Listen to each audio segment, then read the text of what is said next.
साल 2012 महाराष्ट्र के पुणे में एक छोटा सा अस्पताल, जहां बेटे का ख्वाब संजोए बैठे पिता की आंखों में एक उम्मीद थी। उसी वक्त ऑपरेशन थिएटर से अचानक किलकारी गूंजी।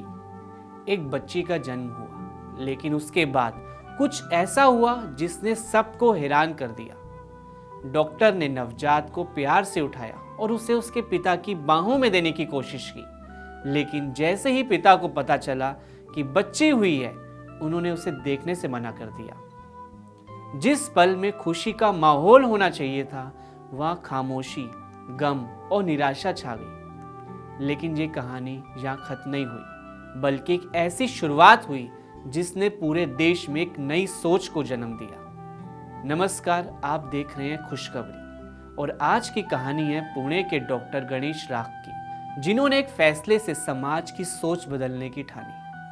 दरअसल ये तस्वीर किसी एक शहर की नहीं है।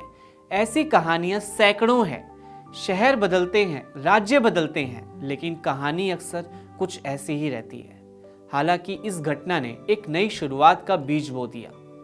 डॉक्टर साहब ने नवजात के पिता को भरोसा दिया कि आप चिंता मत करिए, मैं कोई फीस नहीं लूंगा। जब लड़की हो जाती थी तो हमने बहुत से बार देखा है कि रिश्तेदार जो पेशेंट रहता है वो रहता था, वो रोते हुए हमने देखे देखे थे। और बहुत से बार वो हॉस्पिटल के बिल देने के टाइम वो झगड़ा कर देते कि ना खुश रहते थे, कि बोलते थे पैसा नहीं है। लड़की हो जाती थी तो रिश्तेदारों को बताना, एक डेट डिक्लेयर करना जैसा मुश्किल काम वो उस टाइम लगता था। लड़की होंगी, वो ना खुश रहते हैं, बिल देने में उनको इंटरेस्ट नहीं रहता था। हम नहीं लेंगे हॉस्पिटल का बिल। यानी उनके अस्पताल में जब भी कोई बेटी जन्म लेती है तो फीस माफ हो जाती है, केक काटा जाता है, अस्पताल के अंदर गुब्बारों और फूलों से सजावट की जाती है और पूरे जोश के साथ सेलिब्रेट किया जाता है। आज तक डॉक्टर गणेश हजारों बेटियों की डिलीवरी बिना 1 रुपया लिए करा चुके हैं। उनका मानना है कि बेटी का जन्म बोझ नहीं, समाज के भविष्य की शुरुआत है। और यही सोच एक डॉक्टर को सिर्फ डॉक्टर नहीं, हजारों बेटियों का मसीहा बना चुकी है। देखो, हमारे सोसाइटी में बहुत सालों से, हजारों सालों से जेंडर डिस्क्रिमिनेशन है। और वो भी बर्थ के टाइम से। जब लड़के का जन्म होता है तो फैमिली खुश हो जाती है, परिवार खुश हो जाता है, लोग खुशियां मनाते हैं, खुशी से उनको घर लेके जाते हैं। लेकिन वही लोग जब लड़की का जन्म होता है उनके फैमिली में, परिवार में, तो नाखुश रहते थे। तो हमारी सोच यही थी कि सिर्फ सीधी सिंपल सोच थी कि लोग लड़के का जन्म का खुशियां मनाते हैं, हम लड़की का जन्म का बनाएंगे।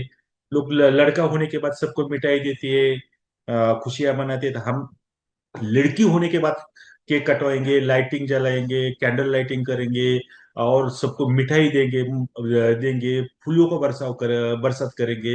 हमारे जब भी हमारे हॉस्पिटल में लड़की हो जाती है तो हम जितने जितने लोग हमारे पेशेंट एडमिट रहते हैं सबको मिठाई देते हैं सर।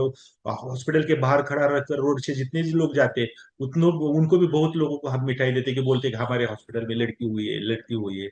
महाराष्ट्र के पुणे शहर में रहने वाले डॉक्टर गणेश राख, जो स्त्री रोग विशेषज्ञ हैं, हडपसर इलाके में अस्पताल चलाते हैं। लेकिन उन्हें खास बनाता है उनका पेशा नहीं, बल्कि उनका मिशन। एक ऐसा मिशन जो हजारों परिवारों की सोच बदल रहा है। डॉक्टर गणेश ने उन दिनों को देखा है जब लड़की पैदा होने पर परिवार वाले देखने तक नहीं आते थे। दूसरी ओर बेटा पैदा होने पर हल्ला गुल्ला मच जाता था। ये बात उन्हें बहुत ज्यादा चुभती थी और उन्होंने तभी फैसला किया कि बेटी होने पर वे कोई पैसा नहीं लेंगे। सिर्फ इतना ही नहीं, जन्म के बाद जितने वक्त के लिए भी माँ और बेटी देख रेख में रहती हैं, उसका पूरा खर्च भी अस्पताल ही उठाता है। डॉक्टर गणेश की ये नेकी आज मिसाल बन चुकी है और इस तरह शुरू हुआ उनका अभियान बेटी बचाओ जन आंदोलन। जी हाँ, 1 भी रुपया नहीं। ये फैसला सुनकर कई लोगों ने उनका मजाक बनाया। तो सब बोल रहे थे कि देखो, अभी तो हॉस्पिटल चालू किया है, इतना सारा हॉस्पिटल के ऊपर लोन है और हमारे पास कुछ भी नहीं है, तो ये मत करो, ये गवर्नमेंट का काम है, गवर्नमेंट को करने दो, आपको क्या पढ़ाई इसमें पढ़ने की। तो थोड़ा सा घर में झगड़ा हुआ चल रहा था। लेकिन उस टाइम मेरे पिताजी ने मुझे बहुत साथ दी। मेरे पिताजी ने सबकी मीटिंग लिया और बोले कि देखो, पैसे के लिए ये अच्छा काम, अच्छी सोच मत छोड़ो, आपको पैसे की जरूरत रहेगी तो मैं इस उम्र में भी कुली का काम करूंगा। भी मेरे पिताजी बूढ़े हो गए, लेकिन उस टाइम वो बोले कि मैं इस उम्र में भी कुली का बोझा उठाने का काम करूँ। धीरे धीरे ये छोटी सी पहल एक बड़े आंदोलन में बदलने लगी। आज तक डॉक्टर गणेश 2400 से ज्यादा बेटियों की डिलीवरी बिना फीस के करा चुके हैं। सोचिए, अगर एक डॉक्टर ने 2400 परिवारों की सोच बदल दी तो इसका असर कितनी पीढ़ियों पर जाएगा। उनके अस्पताल में अक्सर गरीब और मजदूर वर्ग के लोग आते हैं। डॉक्टर साहब ने बताया कि कई लोग तो उनके इस कदम पर पैर तक छू लेते हैं। जितने जितने पेशेंट मरीज हमारे पास आते, तो हम उसमें तो 100% बदलाव आया। लोग पहला लड़की होने के बाद रोते थे, अभी लड़की होने के बाद खुशियां मना रहे हैं। लड़की का जन्म का स्वागत कर रहे हैं।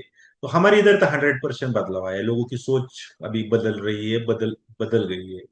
डॉक्टर गणेश बताते हैं कि इस मिशन के पीछे एक वजह है। उनकी मां ने उनसे एक बार कहा था, डॉक्टर बनो, बेटियों की रक्षा करो। शायद वही शब्द उनके जीवन का मकसद बन गया। धीरे धीरे उनका ये अभियान पुणे से बाहर निकलकर पूरे देश में फैलने लगा। इस अनूठी पहल से प्रेरित होकर देश भर के 6000 से ज्यादा डॉक्टर उनके सेव द गर्ल चाइल्ड अभियान से जुड़ चुके हैं। ये सिर्फ एक अस्पताल का फैसला नहीं रहा, ये एक सामाजिक आंदोलन बन गया। इस कहानी ने देश के बड़े उद्योगपति आनंद महिंद्रा को भी भावुक कर दिया। उन्होंने सोशल मीडिया पर डॉक्टर गणेश राग की तारीफ करते हुए लिखा, ये डॉक्टर उदारता और मानवता के सच्चे फरिश्ते हैं। तो हमारे ये मूवमेंट को गति मिलती है, बहुत बड़ी गति मिलती है। अभी फिलहाल दो दो दिन से हमें इतने जगह से लोगों के फोन आ रहे हैं, इतने जगह से लोग बोल रहे कि हम भी अपने साथ जुड़ना चाहते हैं। आनंद महिंद्रा जी ने जो हमारे बारे में अच्छी बातें बोली, तब से लोगों को और ज्यादा काम, एक बड़े बड़े पैमाने पर काम करने का मौका मिल रहा है। आज के समय में जब हर चीज पैसे से जुड़ी है, वहीं एक डॉक्टर अपनी कमाई का बड़ा हिस्सा समाज को बदलने में लगा रहा है।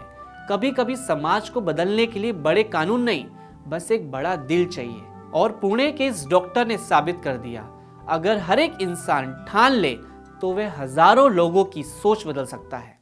तो देखो हमारे समाज को यही एक विनती है कि देखो साहब, आपको बदलाव चाहिए तो इसकी शुरुआत आप खुद से करिए। देखो सिर्फ बदलाव चाहिए बोलने से बदलाव नहीं आएगा। इसकी शुरुआत आप अपने खुद से करिए, आपकी फैमिली से करिए, और सब मिलकर ये काम करेगा तो हमारे समाज में 100% बदलाव आएगा। और एक दिन ऐसा आएगा कि जो हर घर में लड़की होने के बाद लोग खुशियां मनाएंगे। अगर आपको ये कहानी अच्छी लगी हो तो वीडियो को लाइक जरूर करें और ऐसे ही पॉजिटिव किस्सों के लिए हमारे चैनल को सब्सक्राइब करना मत भूलिए। फिर मिलेंगे एक नई उम्मीद भरी कहानी के साथ। धन्यवाद।